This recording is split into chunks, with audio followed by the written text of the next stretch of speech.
কাছাড় জেলার কাটিগড়া বিধানসভা কেন্দ্রের গাগরাপাড় এলাকার বাসিন্দা আব্দুল্লাহ আহমেদ হজ পালনে গিয়ে প্রতারণার শিকার হওয়ার পর কার্যত এই অভিযোগ তুলেছেন। মরিয়ম ট্রাভেলসের নামে এক ট্রাভেলস এজেন্সির বিরুদ্ধে টাকা আত্মসাৎ, খাবার বন্ধ করে দেওয়া এবং অতিরিক্ত টাকা আদায়ের অভিযোগ করেছেন তিনি। অভিযোগ অনুযায়ী চলতি বছরের রমজান মাসে এক মাসের উমরাহ হজের জন্য শহীদ আহমেদের মাধ্যমে মরিয়ম ট্রাভেলসের সঙ্গে 1 লক্ষ টাকায় চুক্তি হয়। আব্দুল্লাহ আহমেদ প্রথমে 92,000 টাকা পরিশোধ করেন। সৌদি আরবে পৌঁছানোর পর প্রথমে কয়েকদিন খাবারের ব্যবস্থা থাকলেও তারপরে বন্ধ করে দেওয়া হয় বলে তার দাবি।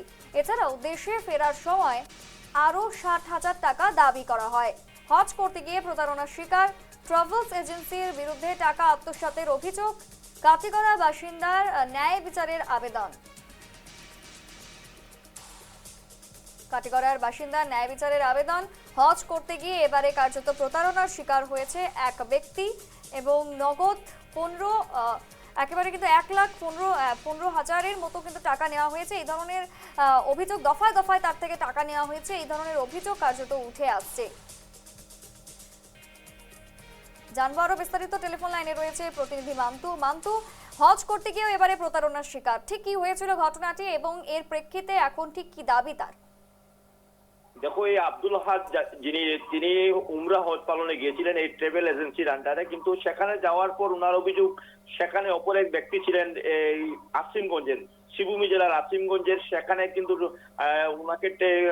ওনাকে দেখার জন্য সেখানে একজন লোক ছিলেন আসিমগঞ্জের, এবং সেই লোকটি উনার কাছ থেকে কোনো ধরনের ওনাকে সুযোগ সুবিধা দেয়নি। পরবর্তীতে উনার কাছে 60,000 টাকা ডিমান্ড করে উনার কাছে যখন টাকা না থাকার জন্য পরিবারের তরফ থেকে আসিমগঞ্জের ব্যক্তিকে 60,000 টাকা পাঠানো হয়। এরপরও বারবার বিভিন্নভাবে উনাকে টাকা নিয়ে প্রতারণার শিকার হন এবং বিনিময়ে যে উনাকে সেখানে খাওয়া দাওয়া থেকে সবকিছু ফ্রি করার ব্যবস্থা ছিল, কোনো ব্যবস্থা দেওয়া হয়নি এবং উনাকে বলা হয় যে ইরানের যুদ্ধ চলছে, তার জন্য তাদের হিসেবে কোনো খামতি ঘটেছে। ঠিক আছে, যেটা বাড়তি টাকা দিচ্ছেন তিনি ফিরিয়ে আসার পর উনাকে পরিশোধ করে দেওয়া হবে। কিন্তু উনি উমরা হজ পালনের পর যখন এসেছেন এবং সেই ট্রাভেল এজেন্সির সাথে যোগাযোগ করেছেন, উনি যে বাড়তি টাকা দিয়েছেন সেই টাকা ফিরিয়ে দেওয়ার জন্য, তখন উনাকে হুমকি ধমকি দেওয়া হচ্ছে।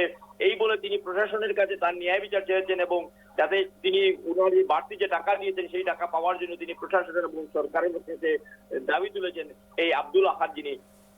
বেশ, ধন্যবাদ।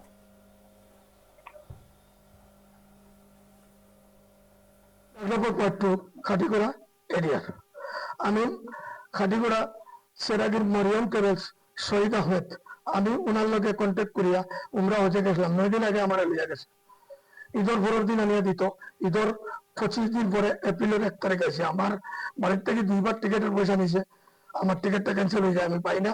আর হলো তার এক্সেলার লগে মিসবাহ উদ্দিন আহমেদ, ওনার সঙ্গে দিল, ঠিক খানিও দেয় না, 1 টিকিটের পয়সা মারিয়া আমার একটা জিনিস আছে 200 টাকা 200 রিয়ালত, ওগুলো মারিয়া বই দিছে।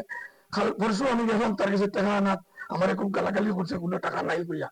ওটা আমার মুসলিম ভাইদের কাছে কইছি, এগুলো তুলতে আল্লাহর বাড়ি যাই না, এগুলো বাদ মানুষ গেলে ফাঁসি পায়। ফুলবাড়ি তার একটা মানুষের আমি থাকতে বেশিছে, সেই মানুষের বলা খান দিয়ে আইসে। আর আপনার কাছে কিতাব কইতাম, আমার টাকাটাও দেন না করে আমি 2 লাখ টাকার মতো তার কাছে পাইতাম। সৌদি আরবে আপনি কোন মাসে গিয়েছিলেন? আমি ফেব্রুয়ারিতে গেছিলাম। ফেব্রুয়ারিতে 9 তারিখ যাওয়ার সময় উনাকে কি আসা যাওয়া